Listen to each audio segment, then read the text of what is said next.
Then I'm going to continue working down these calculations on this page. Each one tells you where to get that data point. So D4 minus D2, T4 minus T2. Finish my calculations for each one of these to find the velocity at each point. You're taking the difference in the distance on either side of that point divided by the difference of the time on either side of that point. I did the math. I've got all my calculations here for velocity at each one of these points. When I look at that, I see that my velocity increases each one, which makes sense because as it goes down the ramp, the car should be speeding up. It should be increasing in velocity. So now I need to take these and I need to add them onto my data table because I haven't done that yet.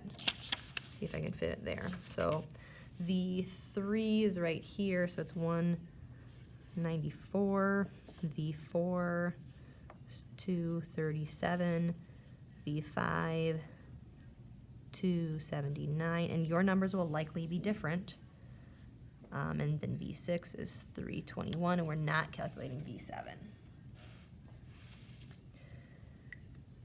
Okay, you now know the average velocity of a moving car at points 2 through 6, and you see that your velocity increases. Now that we know that the velocity changes, we know that it's experiencing some kind of acceleration, because acceleration is change in velocity over time. We see the velocity is changing, so it's going to increase, it's going to experience acceleration. If velocity is increasing, that means we're going to experience positive acceleration. The equation for calculating acceleration is going to be the change in velocity over the change in time. Or we could also write that as final velocity minus initial velocity over how much time. So then we're going to go through and we're going to calculate the acceleration at each one of these points. Again, these are all labeled like V6 minus V1 over T6 minus T1, and that matches up with the data table. So as we calculate acceleration, we're looking for the difference in velocity between 2 points over the distance in time, difference in time between 2 points. So if let's see if I can split that like that. So acceleration, if we want to do V6, so velocity at point 6 is 321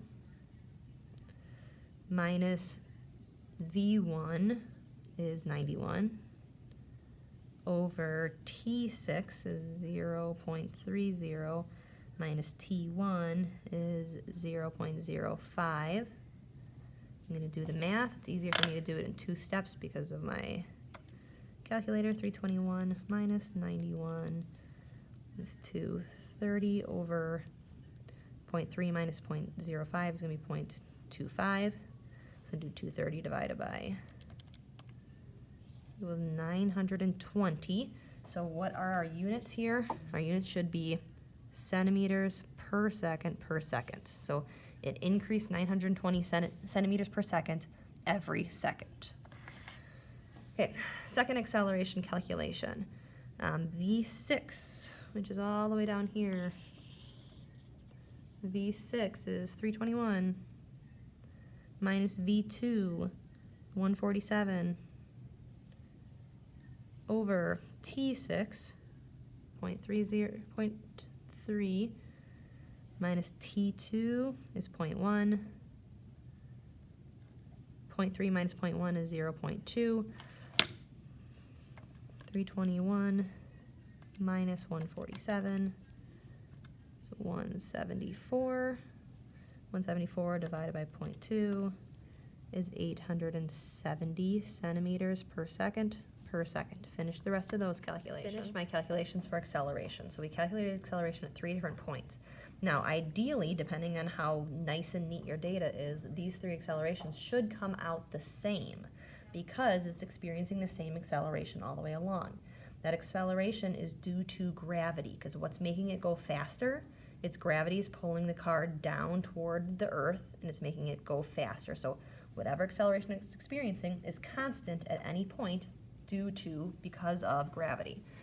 Then I averaged those 3 accelerations, which again, if your data was really nice and neat, all 3 of those numbers would have come out really close, and then when you average it, it also would have come out really close. Next thing we're going to do is graph. We're going to graph 2 things. One of them is distance versus time. The other one is velocity versus time. So when you graph these, you're going to graph it in graphical analysis. First one is distance versus time. Here's your distance, that's your y. Here's your time, that's your x. So your graph or your data table is going to look like this. This is your x, that's time. Your y is distance. Here's your x, here's your y. Your distance versus time, because you are experiencing acceleration, your velocity is not constant. It's not going to be a straight line. It's going to be like those shapes we talked about a couple days ago. It's going to be increasing, showing that at every point on this line, the slope is increasing because the velocity is increasing. However, this one, the velocity versus time graph, your data table will look like this. X-axis, X column is still time. Y column, or in Y-axis, is now velocity. The velocity is increasing at a constant rate. So your line for this one should look something like that. Your data here, here's your time, that's your x-axis, and your velocity is your y-axis in your y column. You'll graph both of those on graphical analysis, just like we did for the track lab, and then you should end up with shapes that look like that. As you graph each one, make sure that you take a screenshot, and then you can save that screenshot. Next, you'll need to answer these questions based on your lab data and what you understand to be happening in the lab. So don't watch any further until you have had a chance to answer these questions yourself. The first one says define velocity. What units for velocity did we use in the lab? Well, velocity means how fast are you going. So how much distance are you covering in a certain amount of time? We measured our distance in centimeters and our time in seconds. So our units are going to be in centimeters per second. And velocity is change in displacement over change in time, or how much distance or displacement are you covering in how much time. Define acceleration. And what units did we use? So acceleration means, well, how much does your velocity change over a certain amount of time? How much faster are you getting in a certain amount of time? And we measured our velocity in centimeters per second. So our acceleration is going to be centimeters per second per second. How much did our velocity increase? How many centimeters per second did it increase every second? What happened to the velocity of the car as it rolled down the ramp? It increased. It got faster as it went down the ramp.